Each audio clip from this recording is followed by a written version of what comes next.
Hi everyone, welcome to our YouTube channel Black Diamond. तो आज मैं फिर आप लोगों के लिए एक वैकेंसी से रिलेटेड वीडियो लेके आया हूँ। तो सबसे पहले ये एडवर्टाइजमेंट को ध्यान से देखिए। एक एडवर्टाइजमेंट है जो steel authority of India limited के द्वारा वायरल किया जा रहा है, काफ़ी व्हाट्सएप ग्रुप में फैल रहा है। और बहुत से लोग मुझे मैसेज करके कमेंट करके पूछ रहे हैं कि क्या ये वैकेंसी फेक है, क्या ये रियल है। अगर रियल है तो इसको हम कहाँ खोजेंगे, ऑफिशियल साइट में हमको खोल के दिखाइए। और अगर फेक है तो बताइए। तो ये जो steel authority of India limited है, इसका जो वैकेंसी जिसको वायरल किया जा रहा है उसके बारे में हल्का आपको आइडिया दे देता हूँ। यहाँ पे जो पोस्ट वायरल हो रहा है वो एग्जीक्यूटिव का एक पोस्ट है, असिस्टेंट मैनेजर सेफ्टी जो कि E1 ग्रेड का है, 8 वैकेंसी टोटल इसमें दिख रहा है। और दूसरा जो कैटेगरी है वो नॉन एग्जीक्यूटिव कैटेगरी है। नॉन एग्जीक्यूटिव कैटेगरी का अगर बात करें तो उसमें अलग अलग पोस्ट का वैकेंसी, अलग अलग डिसिप्लिन का वैकेंसी है। जैसे ऑपरेटर कम टेक्नीशियन का, बॉयलर ऑपरेटर जिसको ITI वाला भी कह सकते हैं आप, इसके बाद 39 वैकेंसी दिखा रहा। माइनिंग फॉरमैन का 24 है, सर्वेयर का 5 है, माइनिंग मेट का 55 है, और फायर ऑपरेटर का 25 है, फायर इंजन ऑपरेटर का 36 है, और अटेंडेंट कम टेक्नीशियन का 30 सीट इसमें शो कर रहा है। ये जो वैकेंसी वायरल हो रहा है तो पहले चलिए इसको हम लोग वेबसाइट में देखते हैं, है ना। इसमें और भी अलग अलग ऑपरेटर ट्रेनिंग का वैकेंसी देखिए, यहाँ पे डिटेल में अलग अलग ब्रांच का भी दिया हुआ है। तो चलिए पहले इसको हम लोग सर्च करते हैं कि क्या ये वाकई में सही है या गलत है, किसी के द्वारा रूमर फैलाया जा रहा है। तो इसके लिए अब सबसे पहले एक काम करेंगे, कोई भी ब्राउज़र ओपन कर लेंगे। यहाँ पे हम क्रोम ब्राउज़र ओपन किए हुए हैं। इसमें आपको सर्च करना है SAIL, सेल सर्च करना है, या steel authority of India limited लिख के सर्च करना है। पहला नंबर पे जो आएगा सेल होम, इसके जस्ट नीचे लिखा हुआ है राउरकेला स्टील प्लांट। चूँकि अब जो वैकेंसी को आप देखिएगा जो वायरल किया जा रहा है, जस्ट अ सेकंड, उस वैकेंसी को अगर आप देखिएगा तो उसमें राउरकेला स्टील प्लांट का जिक्र किया गया है। आप इसको गौर से अगर देखिएगा तो इस पर्टिकुलर जगह पे राउरकेला स्टील प्लांट, राउरकेला जो कि उड़ीसा में पड़ता है, यह जिक्र किया हुआ है। तो मतलब राउरकेला स्टील प्लांट के द्वारा ये वैकेंसी निकाला गया है, ऐसा PDF में दिख रहा है। तो चलिए ब्राउज़र को ओपन करते हैं। ब्राउज़र में सेल लिखने के बाद जब आप सर्च कीजिएगा तो यहाँ देखिए राउरकेला स्टील प्लांट आ रहा होगा। आपको इसी में क्लिक करना है। क्लिक करने के बाद थोड़ा सा समय लगेगा तो थोड़ा सा आपको वेट करना है। देन अब आप उसको स्क्रॉल करना है।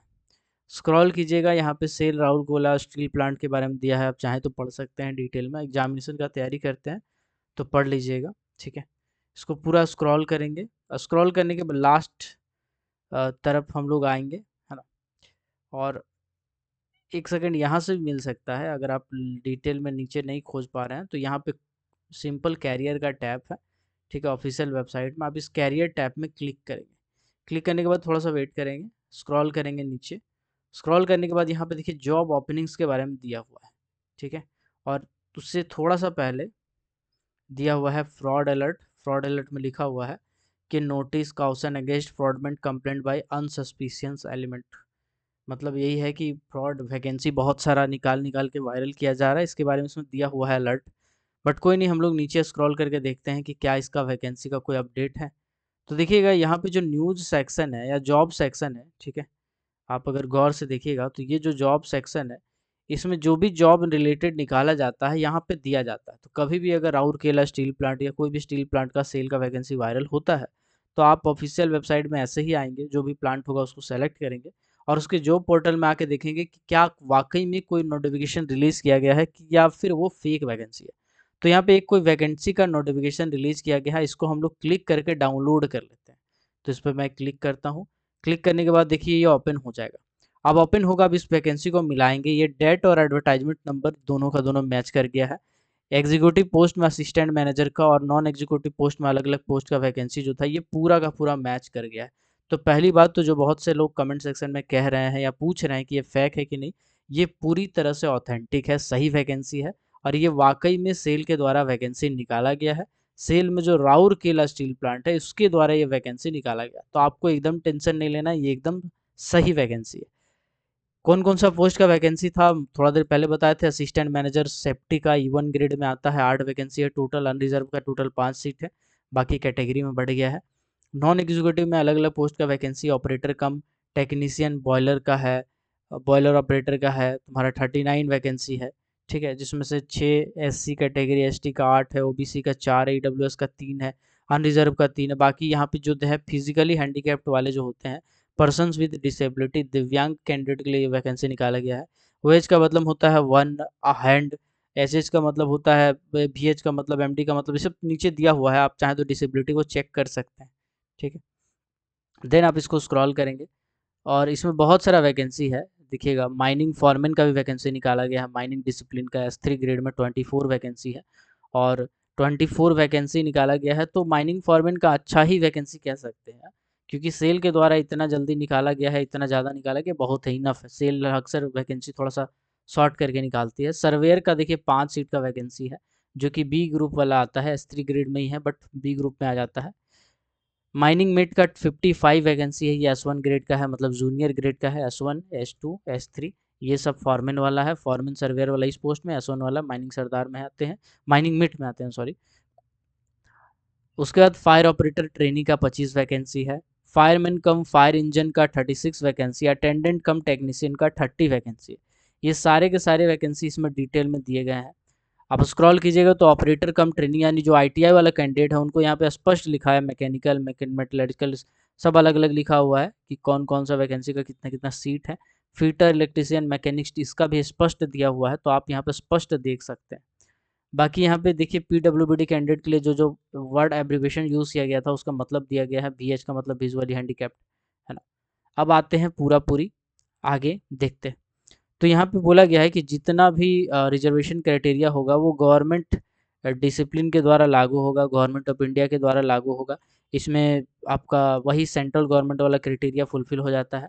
एलिजिबिलिटी की बात करें तो जो असिस्टेंट मैनेजर सेफ्टी का है उसके लिए आपको बीटेक या बी होना चाहिए फुल टाइम, साथ ही साथ 2 साल का कम से कम एक्सपीरियंस होना चाहिए डिग्री खत्म होने के बाद का, पीजी डिग्री होना चाहिए, डिप्लोमा होना चाहिए industrial safety recognise by state government, या फिर एडिक्वेट नॉलेज होना चाहिए ओडिया में। तो ये ज़रूरी है, अगर ओडिया लैंग्वेज आपको नहीं आता है तो फिर आप इस पोस्ट के लिए अप्लाई नहीं कर सकते। तो ये आपका इसेंशियल क्वालिफिकेशन है, इसेंशियल एक्सपीरियंस है। मिनिमम में यही बोला गया है कि डिग्री में होना चाहिए, और उसके बाद आपका रिजर्व कैटेगरी के लिए 65% होना चाहिए, ओबीसी ईडब्ल्यूएस को कैटेगरी से पास किए हैं, SC ST से हैं तो 55% मिनिमम रहेगा, तभी अप्लाई कर सकते हैं।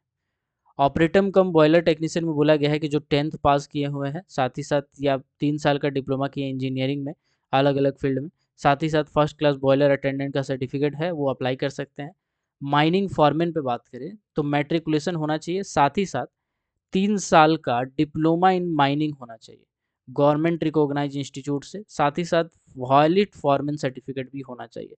तो क्वेश्चन है, तो क्या ओवरमैन सर्टिफिकेट वाले अप्लाई कर सकते हैं? जी नहीं, बिल्कुल नहीं कर सकते। क्या माइनिंग सरदार सर्टिफिकेट वाले अप्लाई कर सकते हैं? जी नहीं, बिल्कुल नहीं कर सकते। क्या अभी हम डिप्लोमा का फाइनल ईयर में बैठ रहे हैं, थर्ड ईयर में, तो क्या हम अप्लाई कर सकते हैं? जी नहीं, बिल्कुल नहीं कर सकते। क्या डिप्लोमा पास कर गए अप्लाई कर सकते हैं? जी नहीं। जब तक डिप्लोमा पास करने के बाद आपके पास फॉरमैन का सर्टिफिकेट हाथ में नहीं आता है, तब तक आप इस फॉर्म के लिए अप्लाई नहीं कर सकते। सिर्फ और सिर्फ फॉरमैन ही इसमें चलेगा। मेटली माइंस रेगुलेशन MMR के हिसाब से ये सर्टिफिकेट मिले होंगे तभी आप अप्लाई कर सकते हैं। एज दिया हुआ है इसमें 18 साल से लेकर के 28 साल तक है। इसमें एज रिलैक्सेशन भी लागू होता है जो कि सेंट्रल गवर्नमेंट का क्राइटेरिया फुलफिल होता है। ठीक है, तो इस चीज़ को भी देख लीजिएगा आप। उसके बाद माइनिंग फॉरमैन के बाद सर्वेयर के बारे में बोला गया है कि 3 डिप्लोमा 10th किए हो, 3 साल का diploma mine and mine surveying से किए हो तो अप्लाई कर सकते हैं। ठीक है, इसके बाद सर्वेयर सर्टिफिकेट होना चाहिए, है ना, मेटलीफेरस माइंस रेगुलेशन के हिसाब से, और 1 साल का एक्सपीरियंस होना चाहिए उसके बाद। यहाँ पर भी फॉरमैन के बाद 1 साल का तजुर्बा जरूरी है। फॉरमैन के बाद फॉरमैन सर्टिफिकेट हाथ में आ गया, उसके बाद 1 साल का एक्सपीरियंस होगा तभी आप अप्लाई कर सकते हैं। सर्वेयर में भी यही बोला है कि सर्वेयर सर्टिफिकेट होने के बाद 1 साल का तजुर्बा है तभी अप्लाई कर सकते हैं। क्वेश्चन है diploma in mining and mine surveying लिखा है, तो क्या डिप्लोमा इन माइनिंग वाले अप्लाई कर सकते हैं? जी बिल्कुल कर सकते हैं। अगर डिप्लोमा इन माइनिंग है प्लस सर्वे का सर्टिफिकेट आप लिए हुए हैं MMR के हिसाब से, मेटलीफेरस माइंस रेगुलेशन के हिसाब से, तो आप अप्लाई कर सकते हैं, आपको कोई प्रॉब्लम नहीं होगा। इसके बाद 1 साल का एक्सपीरियंस चाहिए, ऑब्वियस सी बात है। ठीक है, चलिए। बाकी यहाँ पे ऑपरेटर टेक्नीशियन में दिया हुआ है, डिप्लोमा किए हैं अगर इलेक्ट्रिकल में, मैकेनिकल में, इलेक्ट्रिकल सिविल वगैरह वगैरह में, तो अप्लाई कर सकते हैं। फीटर का भी दिया हुआ है इसमें। फायर ऑपरेटर का दिया हुआ है, ग्रेजुएट है कोई भी स्ट्रीम में, साथ ही साथ डिप्लोमा किए हुए हो या ग्रेजुएट हो, साथ ही साथ सब officer national fire services college Nagpur, या जो ग्रेजुएट एग्जामिनेशन होता है इसमें है, या वैलिड ड्राइविंग लाइसेंस HMV है, तो इन सबको होने के बाद आप फायर ऑपरेटर में अप्लाई कर सकते हैं। ठीक है। फायर इंजन ऑपरेटर के बारे में भी वही सब बोला गया है कि 10th पास होने चाहिए, वैलिड लाइसेंस होना चाहिए हैवी मोटर का, 1 साल का तजुर्बा होना चाहिए, तब जाके आप अप्लाई कर सकते हैं। माइनिंग में तो बोला गया है कि डिप्लोमा होना चाहिए, मैट्रिकुलेशन होना चाहिए, साथ ही साथ माइनिंग मेट का सर्टिफिकेट होना चाहिए। क्या कोई डिप्लोमा किया है और फॉरमैन सर्टिफिकेट है तो अप्लाई कर सकता है? जी बिल्कुल अप्लाई कर सकता है, क्योंकि इसके इक्विवेलेंट या उसके ऊपर में आता है। अगर माइनिंग मेट का सर्टिफिकेट है तो अप्लाई कर सकते हैं, बिल्कुल कर सकते हैं। माइनिंग मेट का सर्टिफिकेट होने के बाद 1 साल का तजुर्बा चाहिए, दोनों केस में, फॉरमैन में भी और माइनिंग मेट में भी। स्टेचुरी सर्टिफिकेट आने के बाद 1 साल का तजुर्बा होना चाहिए। क्वेश्चन है, क्या ओवरमैन वाले माइनिंग मेट को अप्लाई कर सकते हैं? नहीं, ओवरमैन वाले नहीं कर सकते, ये कोल के लिए है, वो मेटल के लिए। क्या माइनिंग सरदार वाले अप्लाई कर सकते हैं? नहीं कर सकते, ये कोल के लिए हो, मेटल के लिए। तो कौन अप्लाई कर सकते हैं? फॉरमैन सर्टिफिकेट लिए हो और 1 साल का तजुर्बा हो, या माइनिंग मेट सर्टिफिकेट लिए हो और 1 साल का तजुर्बा हो, आप अप्लाई कर सकते हैं। अगला है अटेंडेंट कम टेक्नीशियन ट्रेनी का, तो यहाँ पे ITI वाले जो किए हैं उसको अप्लाई कर सकते हैं। फिटर इलेक्ट्रिशियन मैकेनिस्ट का वैकेंसी है। अटेंडेंट कम ट्रेनी का जो वैकेंसी है, ये मैट्रिकुलेशन है, HMB का लाइसेंस होना चाहिए। प्रीफरेंस भी दिया जाएगा इसमें जिसके पास एक्सपीरियंस होगा FECM में मूव करने के लिए। तो ये सब क्वालिफिकेशन है। इसका जो लास्ट डेट है वैकेंसी का वो 30 तारीख है, 30/9/2022 से पहले आपको ऑनलाइन एप्लीकेशन सबमिट करना पड़ेगा। ठीक है। और बाकी इसमें एज रिलैक्सेशन वाला सेंट्रल गवर्नमेंट का लागू होता है, आप देख लीजिएगा इसको। पैसा का बात करें कितना पैसा मिलेगा, तो असिस्टेंट मैनेजर का 50,000 से स्टार्ट होगा, 1,60,000 तक जाएगा, 3% का इंक्रीमेंट होगा ईयरली। इसके बाद बोला गया है कि 1 साल का ट्रेनिंग सर्विस खत्म होने के बाद आपको E1 ग्रेड में प्रमोट कर दिया जाएगा, अब यानी कि आपका जो सैलरी होगा वो 60,000 हो जाएगा। तो 1 साल आपको 50-55 मिलेगा, अगला साल से 60 मिलेगा, बाकी इंक्रीमेंट 3% के हिसाब से होगा। यहाँ पे सुविधा का बात करेंगे तो gratuity act, pension, PF, medical treatment, आपका आपका फैमिली का कॉन्ट्रीब्यूटिव फंड, DA, HRA सब कुछ आपको दिया जाएगा, आपको टेंशन नहीं, मतलब सरकारी वाला सारा अलाउंस इसमें मिल रहा है आपको। अब ये सी बात है, सरकारी जॉब है तो मिलेगा ही। इसके बाद है नॉन एग्जीक्यूटिव पोस्ट का, यानी कि जो foreman, mining mate, technician, operator ये सब के लिए अप्लाई करे, उसका क्या सैलरी है। तो स्टार्टिंग में आपका 26,600 रुपया रहेगा। ठीक है, 26,600 रुपया सैलरी होगा स्टार्टिंग। इसके बाद इसका 3% इंक्रीमेंट होगा हर साल, और लास्ट में आपका 38,920 रुपया का आपका पूरा पूरी पैसा मिलेगा। बाकी इसमें जितना भी DNS अलाउंसेस है, इंटरनल अलाउंसेस है, पेट्रोल अलाउंसेस है, कॉन्ट्रीब्यूटिव प्रोविडेंट फंड है जी, अब मेडिकल वेडिकल है, HRA है, सब कुछ आपको दिया जाएगा। ठीक है। यहाँ पे एक चीज़ और बोला गया है कि HRA allowance will not be paid where company accommodation is not available, है ना। HRA विल बी पेड मतलब HRA उसी में दिया जाएगा जहाँ कंपनी का घर द्वार नहीं है, अगर कंपनी का घर द्वार है तो फिर आपको लेना ही पड़ेगा। ये थोड़ा सा नियम हो जाता है इसमें।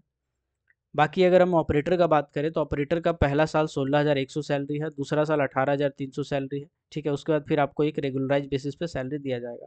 फायरमैन का भी ऐसा ही है, 12,900 रुपया पहला साल सैलरी है, दूसरा साल 15,000 है, उसके बाद आपको रेगुलराइज करके आपको सैलरी दिया जाएगा। 2 साल तक आपको ऐसे ही खटाएगा, उसको ट्रेनिंग पीरियड कहते हैं। ठीक है, जॉब ट्रेनिंग पीरियड। बाकी इसमें और कुछ डिटेल दिया नहीं गया है, बाकी आप चाहें तो आप देख सकते हैं। ठीक है। मोड ऑफ सिलेक्शन, कैसे होगा सिलेक्शन भैया, तो देखो ऐसा है कि अगर अटेंडेंट वाला पोस्ट में है, अटेंडेंट कम टेक्नीशियन या फायरमैन ये सब वाले पोस्ट में है, तो इसमें आपका एग्जाम होगा, रिटन एग्जाम, जो कि CBT बेसिस पे होगा, कंप्यूटर बेस्ड टेस्ट होगा। 100 गो क्वेश्चन पूछा जाएगा।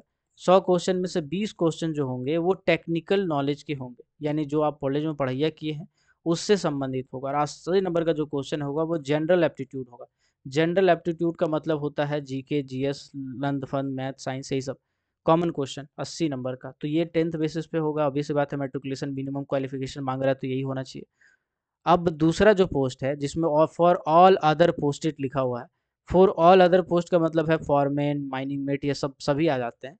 तो इसका जो एग्जाम होगा वो उसमें भी 100 नंबर का क्वेश्चन रहेगा। ठीक है, 100 नंबर का क्वेश्चन रहेगा, हिंदी इंग्लिश दोनों में क्वेश्चन दिया जाएगा, है ना। बाकी आपको 100 नंबर का क्वेश्चन रहेगा। उस 100 नंबर में 50 नंबर का जो होगा वो आपका फील्ड से रिलेटेड रहेगा, और 50 नंबर का जो रहेगा वो जनरल एप्टीट्यूड का क्वेश्चन रहेगा। टोटल नंबर 100 रहेगा। इसी के बेसिस पे आपका सिलेक्शन किया जाएगा 1:3 रेशियो पे, यानी कि अगर एक सीट है तो 3 बच्चा को बुलाया जाएगा। और इसका स्किल टेस्ट या ट्रेड टेस्ट होगा। स्किल टेस्ट और ट्रेड टेस्ट का क्या मतलब है, मतलब कि इंटरव्यू लिया जाएगा एक तरह से, फील्ड में ले जाकर आपसे पूछा जाएगा ये क्या है वो क्या है, और स्किल टेस्ट जो ITI वाले हैं उनसे स्किल टेस्ट मतलब प्रैक्टिकल एक एग्जामिनेशन टाइप का होगा। इसके बाद आपका शॉर्ट लिस्ट तैयार किया जाएगा, अगर उसमें नाम है तो आपका जॉब हो गया है। तो जो कंपटीशन है इसमें पहला लेवल पे है, सेकंड लेवल पे उतना कंपटीशन नहीं है, इस चीज़ को आप ध्यान रखिएगा। बाकी यहाँ पे जो फायरमैन है उसका कुछ कंपलसरी क्वालिफिकेशन होना चाहिए, फिजिकल एबिलिटी टेस्ट से गुजारा जाएगा, जिसमें आप 65 किलो लेके दौड़ सकते हैं 100 मीटर तक 1 मिनट में, है ना। स्विमिंग करना अभी आपको आना चाहिए, 10 मिनट में 100 मीटर तक आप स्विमिंग कर सकते हो। ड्राइविंग टेस्ट होना चाहिए फायर टेंडर के हिसाब से, है ना। ऑप्शनल में कुछ क्लाइंब ब्लाइंब हाई जंप लॉन्ग जंप भी आपका चेक किया जा सकता है। तो मतलब ये एथलेटिक वाला जॉब हो गया एक तरह से, पूरी तरह से। आप देखो एग्जीक्यूटिव पोस्ट का भी यहाँ पे फिजिकल स्टैंडर्ड दिया गया है ना, और नॉन एग्जीक्यूटिव का भी दिया गया है। तो एग्जीक्यूटिव में बोला गया हाइट 155 सेंटीमीटर होना चाहिए, फीमेल है 143। अब वेट का बात करेंगे तो 45 किलो और फीमेल में 35 किलो। चेस्ट मेजरमेंट का 72 centimetre into 75 centimetre on expansion, ये भी वहाँ पे लिखा हुआ है सेम टू सेम, यहाँ पे 79 दिया हुआ है एक्सपेंशन में। डिस्टेंस विजन 6/9 होना चाहिए, है ना। 6/6 और 6/12 विदाउट ग्लास रहे तो चल जाएगा। नियर विजन भी दिया हुआ है। कलर ब्लाइंडनेस, नाइट ब्लाइंडनेस नहीं होना चाहिए, है ना। बायो बाइनोक्यूलर विजन में आपका दिया हुआ है, सर्जरी ऑपरेशन अगर है तो करेक्टेड हो सकता है तो अप्लीकेबल है। हियरिंग में बोला गया है कि 30 डेसिबल स्पीड फ्रीक्वेंसी साउंड आप सुनने में एलिजिबल हो। अब आते हैं नॉन एग्जीक्यूटिव पोस्ट। देखो नॉन एग्जीक्यूटिव पोस्ट में भी हो चाहे पोस्ट में हो, ये चीज़ देख के घबराना नहीं है यार, क्योंकि इतना जनरली हाइट होता है, जनरली आपका हाइट इतना होता है। 155 सेंटीमीटर का मतलब होता है 5 फीट से नीचे, ठीक है। तो अगर आपका हाइट 5 फीट भी है या 5 feet 1 inch 2 inch 3 inch 4 inch भी है तो आपको कोई दिक्कत नहीं है। बाकी आप एक बार हाइट नाप लीजिएगा, फीमेल में तो और कम हाइट रखा गया है। वेट है 45 किलो, तो 45 किलो बहुत ही कम बच्चा लोग का होता है, 45 किलो से ज़्यादा ही जनरली होता है। तो ये सब डरने वाली कोई बात नहीं है, जनरल चीज़ें हैं, ये होता ही है। 75 सेंटीमीटर और 79 होना चाहिए एक्सपेंशन में, मतलब 4 सेंटीमीटर मात्र आपको फुलाना है, जो नॉर्मली आप फुला सकते हैं। आप ट्राई कीजिए घर में नापने का, ठीक है। 6/12 विद और विदाउट ग्लास, मतलब ग्लास अगर आप लगाते भी है तो कोई समस्या नहीं है, 6/12 होना चाहिए। लेकिन ग्लास में बोला गया है कि +-4.0 डी, इतना करेक्शन नहीं हो सकता है ना। 4.0 डी बोला गया है, +-4.0 डी, ये बहुत ज़्यादा पावर हो जाता है, मतलब +4 -4, ये सब बहुत ज़्यादा पावर हो जाता है। बहुत मोटा चश्मा जो पहनता है, ठीक है ना, बाबू राव आपटे वाला, तो उसी को समस्या है, नहीं तो कोई समस्या नहीं है, ठीक है। J1 N6 बोथ, मतलब कुल मिलाकर के इसमें कलर ब्लाइंडनेस के बारे में बोला है कि है तो जरूरी नहीं लिया जाएगा, है ना। इसके लिए आपका नॉर्मली लाल्टेन टेस्ट होता है, इसके बारे में बताए थे एक बार वीडियो बना के कि कौन कौन सा मेडिकल चीज़ का जांच कैसे कैसे होता है। नाइट ब्लाइंडनेस नहीं होना चाहिए। बायोन्यूक्लियर विजन में बोला गया है कि नॉर्मल होना चाहिए, स्क्विंट आई नहीं होना, स्क्विंट मतलब होता है टेपर, हम लोग बोलते हैं टेपर, टेपर आँख नहीं होना चाहिए, ठीक है। नॉर्मल आपका हियरिंग पैरामीटर होना चाहिए, 30 डेसिबल तक आप आराम से सुन रहे हो, मतलब 30 डेसिबल एक नॉर्मल होता है कि 6 मीटर दूर बैठ के आदमी नॉर्मल बात कर रहा है तो आप सुन रहे हो, बस यही इनफ है, ठीक है। बाकी यहाँ पे फिजिकल स्टैंडर्ड दिया हुआ है फायरमैन के लिए अलग से, आप चाहें तो इसको देख सकते हैं। इसका जो सेंटर होगा टेस्ट सेंटर, ये राउरकेला, भुवनेश्वर, कटक, विशाखापट्टनम, कोलकाता, रांची और रायपुर, इन्हीं जगह पे होगा। तो आप अपना जो नियरेस्ट सेंटर होगा उसको चूज़ कर सकते हैं। एक ही सेंटर का शायद इसमें ऑप्शन आपको देगा, तो जो आपको बेहतर लगे आप उसको चूज़ कर सकते हैं इस लिस्ट को देखने के बाद, ठीक है। इसका फ़ी के बारे में बात करते हैं, तो जो फ़ी है वो आपका 700 रुपये एप्लीकेशन फ़ी है, और प्रोसेसिंग फ़ीस में अलग से जोड़ा जाएगा। मतलब अगर यहाँ 700 लिखा है तो आपसे 900 रुपया लिया जाएगा। अगर ऑपरेटर का फ़ी अगर 500 लिखा है तो आपको 150 लिया जाएगा। माइनिंग मेट सबका जो फ़ी है 300 रुपया है ना। तो मतलब कुल मिलाकर के 400 रुपया आपसे फ़ी लिया जाएगा, ठीक है। 1 मिनट में आपको बता देता हूँ। देखो असिस्टेंट मैनेजर वाला का जो फ़ी है टोटल 900 रुपया होगा। ऑपरेटर, फॉरमैन, सर्वेयर, फायर वाला जो फ़ी है उसका कुल मिलाकर के 650 रुपया होगा। और माइनिंग मेट, अटेंडेंट कम, ये सब का जो फ़ी है वो आपका 400 रुपया होगा, ठीक है। ये फ़ी आपको लगेगा। अलग बात है यूपीआई में कुछ अलग चार्जेस लग सकते हैं 10-20 रुपया, जनरल आपका फ़ी यही लगेगा, ठीक। अप्लाई कैसे करना? अप्लाई करने के लिए आपको www.sale.co.in पे आना है या sailcareers.com पे जाना है। इसके बाद आपको अपना जो डॉक्यूमेंट है सब डॉक्यूमेंट को स्कैन करके रख लेना है, क्योंकि आपको अपलोड करना पड़ेगा। आपको रजिस्ट्रेशन करना है, रजिस्ट्रेशन करने के बाद फिर आपको फॉर्म फिलअप करना है, फ़ोटो वोटो सब अपलोड मारना है ना। अपलोड मारने के बाद आप लास्ट में फ़ी कटवाएंगे और आपका रजिस्ट्रेशन प्रोसेस जो है, सिलेक्शन मतलब ये जो प्रोसेस है एप्लीकेशन का, वो पूरा हो जाएगा, ठीक है। बाकी इसमें बोला गया है कि बाकी आप चाहें तो इसको देख सकते हैं। इसमें जो लास्ट डेट हम बता देते हैं आपको। स्टार्टिंग है 6 तारीख से, अभी स्टार्ट नहीं हुआ है। 6 सितंबर से इसका एप्लीकेशन स्टार्ट है। लास्ट डेट है 30/9 यानी 30 सितंबर तक। और इसका आपको बस यही करना है, ठीक है? अप्लाई करके फिर आपका मेल वेल पे वेट करना है। इसका एडमिट कार्ड में भी 6 महीने के अंदर सारा एग्जामिनेशन हो जाना चाहिए। तो बहुत अच्छा अपॉर्चुनिटी है यार, एक सरकारी कंपनी के द्वारा वैकेंसी निकाला गया और बहुत ही अच्छा वैकेंसी है। सैलरी वैलरी भी जेन्युइन है, थोड़ा कम आपको लगेगा कोल इंडिया की तुलना में, बल्कि लेकिन सैलरी भी ठीक है ना? मेरा हिसाब से आपको अप्लाई कर देना चाहिए, पैसा के बारे में नहीं सोचना चाहिए। जिसका एक्सपीरियंस नहीं है वो भी अप्लाई कर दीजिएगा, है ना? एग्ज़ाम देने का आपको मौका मिल जाएगा, एग्ज़ाम देने के बाद आपको एक आइडिया मिल जाएगा। तो आज इतना ही रखते हैं, मिलते हैं अगले किसी वीडियो में। अगर ये वीडियो पसंद आया तो इस वीडियो को सर्कुलेट कर दीजिए, लाइक कर दीजिए, कमेंट सेक्शन में अपना ज़रूरी सुझाव दीजिए। चैनल को सब्सक्राइब नहीं किए हैं तो चैनल को सब्सक्राइब कर दीजिए ऐसे ही वीडियो देखने के लिए। चाहे आप किसी भी ब्रांच से हों, अगर आप कोल सेक्टर, मेटल सेक्टर में अगर अपना करियर बनाना चाहते हैं तो चैनल को ज़रूर सब्सक्राइब कर दीजिएगा। तो मिलते हैं अगले किसी चैनल में, अगले किसी वीडियो में। तब तक के लिए keep watching, keep supporting. Till then, जय हिंद।